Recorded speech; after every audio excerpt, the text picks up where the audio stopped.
और वह नेह के बस होकर झूम रहे हैं। उनको सोच यह है कि जहाँ प्रिया ने चरण रखे हैं वहां मेरे प्राणों की भूमि क्यों न हो। जहाँ प्रियाजू ने चरण रखे हैं वहां मेरे प्राणों की भूमि क्यों न हो।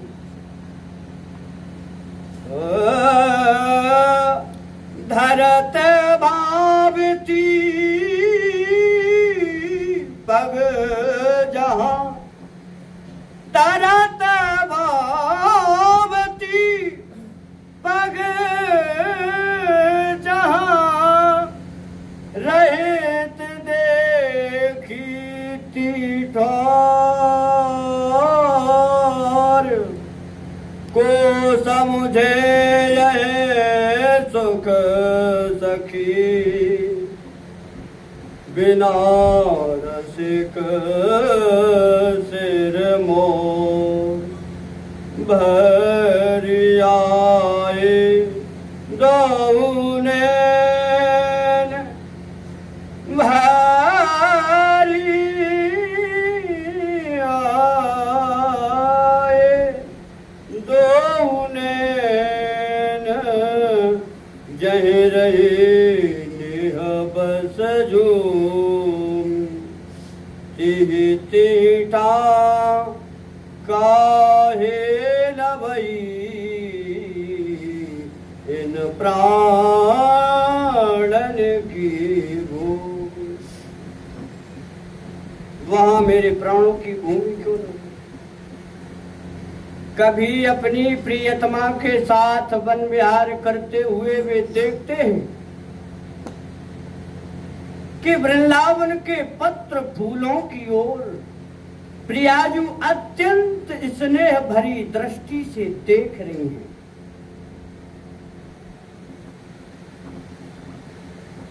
वे प्रीति से व्याकुल हैं।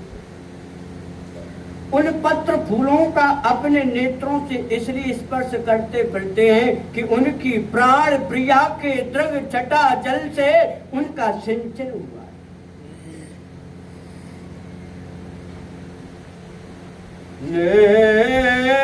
निश्वाबत फिरत पिए पत्र फूल बन जेत प्राण प्रिया दृग छटा जल सींचे सखी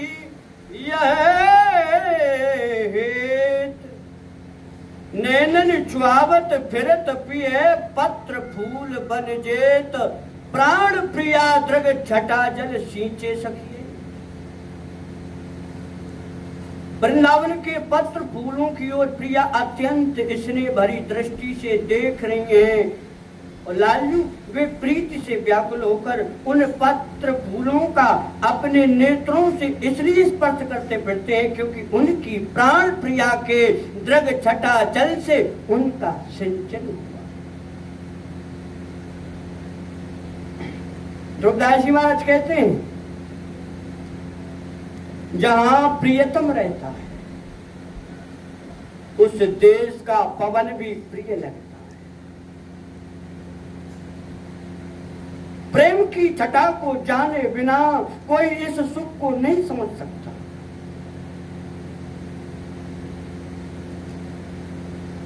जहाँ प्रियतम तिहि देश की प्यारी लागत पौन प्रेम छटा जाने बिना यह सुख सा मुझे कौन प्रेम छटा जाने बिना यह सुख सा मुझे कौन। प्रेम की छटा को जाने बिना कोई इस सुख को नहीं समझ सकता। श्री प्रभु ने अपने श्री राधा सुधा निधि की स्त्रोत को प्रेम की इस छटा के साथ ही आरंभ किया। ग्रंथ के प्रथम श्लोक में वे वृषभानु नंदिनी की वंदना करते हुए कहते हैं, जिनके नीलांचल के अनायास हिलने से उठे हुए धन्याति धन्य पवन का स्पर्श पाकर योगींद्रों के लिए अति दुर्गम गति, योगींद्रों के लिए अति दुर्गम गति मधुसूदन अपने आप को कृतकृत्य मान। मैं उन वृषभानु नंदिनी की दिशा को भी प्रणाम करता हूँ। यस्याः कदापि वसनांचल खेलनोथ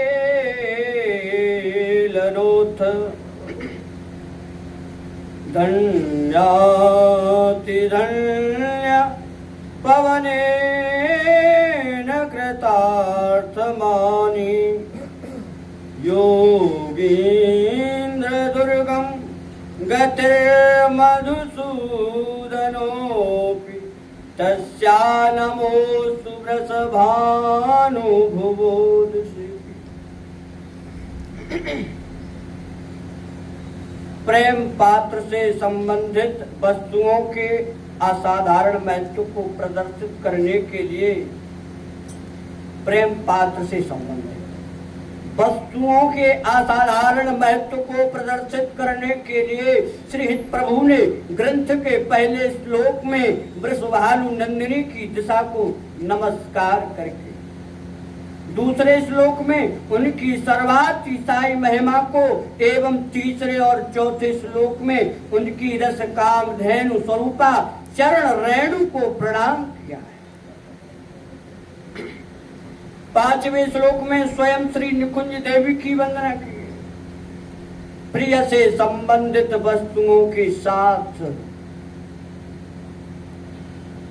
जब श्याम सुंदर के प्राणों का इतना गहन संबंध है, प्रिय से संबंधित वस्तुओं के साथ जब श्याम सुंदर के प्राणों का इतना गहन संबंध है, तो जिन दासियों के ऊपर प्रियायु की करुणा और ममता है, उनके तो यह रसिक शेखर दास हैं, दास।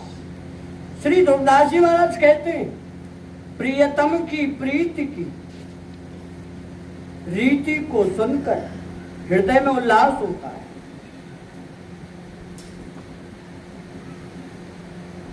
प्रिया की जितनी दासी, प्रियायु की जितनी दासी हैं, उनके वे दास बने हुए।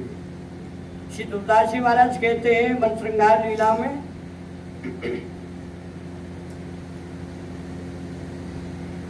प्रिया की प्रीति की बात सुनी हिया में होत होला,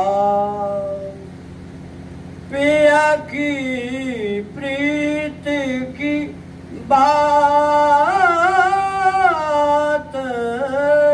सुनी हिया में होत हुलास, दासी जय लगी प्रिया की हुए रहे तिनके दास। प्रिया की प्रीति की बात सुनी हिया में होत हुलास, दासी जय लगी प्रिया की हुए रहे तिनके दास। प्रेम मार्ग दासता एवं पराधीनता का मार्ग। प्रेम मार्ग दासता एवं पराधीनता का मार्ग है, किंतु यह वह दासता है जिसकी वंदना ईशता करती। नंद नंदन ने इस घर के दासों का दास बनकर इस पदवी को अकल्पनीय उच्चता प्रदान कर दी। प्रिया के वस्त्राभूषणों के प्रति भी बिहारी लाल का अमित आकर्षण, उन वस्त्राभूषणों को धारण करने का चाव। प्रियाजू के वस्त्र आभूषणों के प्रति भी बिहारी लाल का अमित आकर्षण है, और उन वस्त्र आभूषणों को धारण करने का चाव उनके चित्त में सदा बना रहता है। उन पटभूषणों को पहनकर वे सहचरी का वेश बनाते हैं और अत्यंत अनुराग पूर्वक हाथ में फूलों का पंखा लेकर प्रिया की सेवा में घूमते रहते। लाल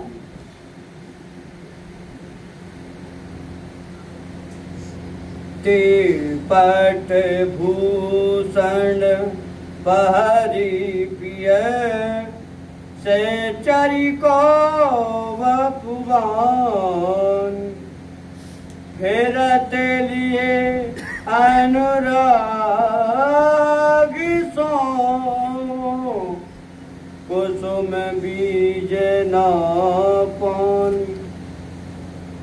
ते पटभूषण पहिर पिए सहचरी को वपुवानी फिरत लिए अनुराग सो कुसुम बीज ना पान। पटभूषणों को पहनकर वे सहचरी का वेश बनाते हैं और अत्यंत अनुराग पूर्वक हाथ में फूलों का पंखा लेकर प्रिया की सेवा में घूमते हैं। और सखी वेश में उनका त्रिभुवन विमोहन रूप और भी दिखा जाता है सखी वेश में। तो स्वामी हरिदास जी महाराज कहते हैं, स्वामी हरिदास जी उनकी इस विचित्रता पर आश्चर्य प्रकट करते हुए कहते हैं, हे श्याम किशोर जू, हे श्याम किशोर जू, तुम्हारे अंग पर तुम्हारा पीताम्बर एवं श्री राधा की चुनरी समान रूप से खिलते हैं। तुमको ऐसा रूप कहाँ से मिला है? इस उधेड़ वन में मैं रात दिन पड़ा रहता हूँ। स्वामी जी महाराज कहते हैं, श्याम किशोर जू तुमको दो रंग रंगित पीतांबर चूनरी, ऐसा रूप कहाँ तुम पायो अहिर्निश सोच उधेरा बूनरी।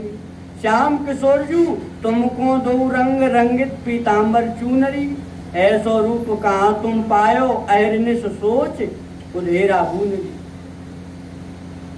इस उधेड़ वन में मैं रात दिन पड़ा रहता हूँ। अपने वस्त्र आभूषणों के द्वारा घनश्याम के रूप की अभिवृद्धि होती है। वस्त्र आभूषणों के द्वारा घनश्याम के रूप की अभिवृद्धि होती देखकर श्री किशोरी जू स्वयं उनकी वेश रचना को पूर्ण बना देती हैं। वे हंसकर, लाडली जू हंसकर लाड सहित श्याम सखी के बाल पर सौभाग्य चिन्ह मेहंदी लगाती हैं और अपनी बेसर उनको पहना देती हैं। श्याम सुंदर के मन में मोद बढ़ जाता है और उनके मुख पर नई रूप छटा चढ़ जाती है। श्री राधा और सखीगण उनकी ओर निर्निमेष दृष्टि से देखते रह जाते हैं। श्री ध्रुवदास जी महाराज भजन श्रृंगार लीला में कहते हैं, चूनरी लाल सुरंग छबीली की ओढ़े छबीलो महा छवि पाई, केसन गूंथी रची रुचि मांगरू, नैन निरंजन रेख बनाई, बेंदी दई हंसी लाडली रंग सो, बेसर ले अपनी पहिराई, रूप चढ़ो मन मोद बढ़ो, ध्रुव देखत नैन निमेष भुलाई।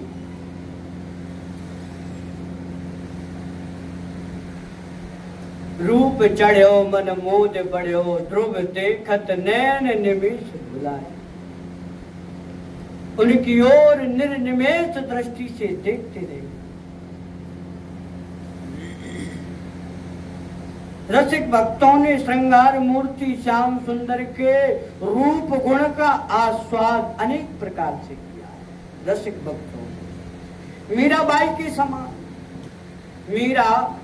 के समान कुछ भक्तों ने उनको अपना परम कांत मानकर उनके साथ सीधा संबंध स्थापित किया।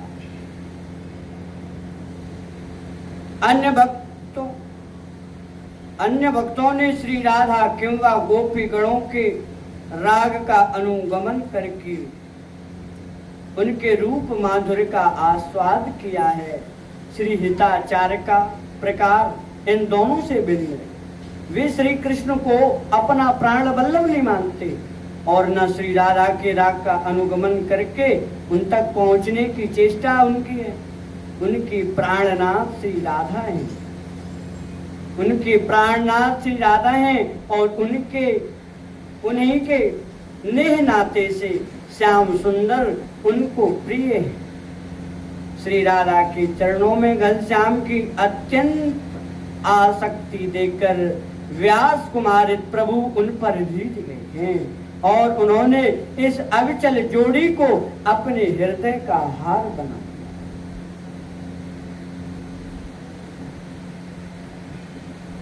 व्यास नंद के प्राण धन गौर वर्ण निजु नाम ताके नाते ने हसो प्यारो प्रीतम श्याम अति आसक्ति लखीलाल की जीजे व्यास कुमार ये जोरी अविचल सदा कीनी निज हार। ये जोड़ी अविचल सदा कीनी निज हार।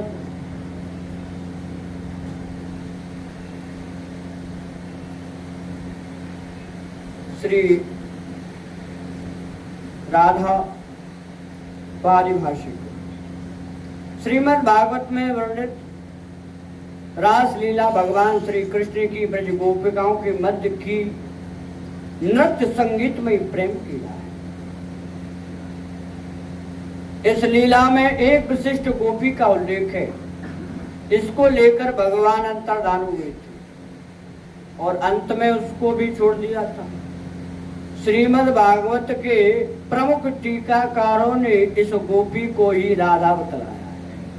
उनका आधार गोपियों का यह कथन है कि जिस भाग्यशाली गोपी को लेकर भगवान अंतर्धान हुए उसने उनका सुदृढ़ आराधन किया है। अनया राधितो नूनम भगवान हरि ईश्वर। इस कथन में आए हुए आराधन शब्द के आधार पर ही राधा का अनुमान लगाया। श्रीमद् भागवत के अतिरिक्त अन्य कई पुराणों में श्री राधा का उल्लेख है। ब्रह्म वैवर्त पुराण में तो श्री राधा के दिव्य जन्म कर्म का विस्तार से वर्णन है। पुराणों के अतिरिक्त श्री राधा का उल्लेख अनेक साहित्य ग्रंथों में मिलता है।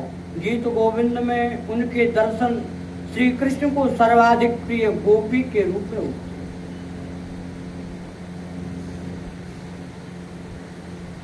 किंतु श्री कृष्ण की प्रेयसी गण में उनका महत्व क्रमशः बढ़ता ही गया।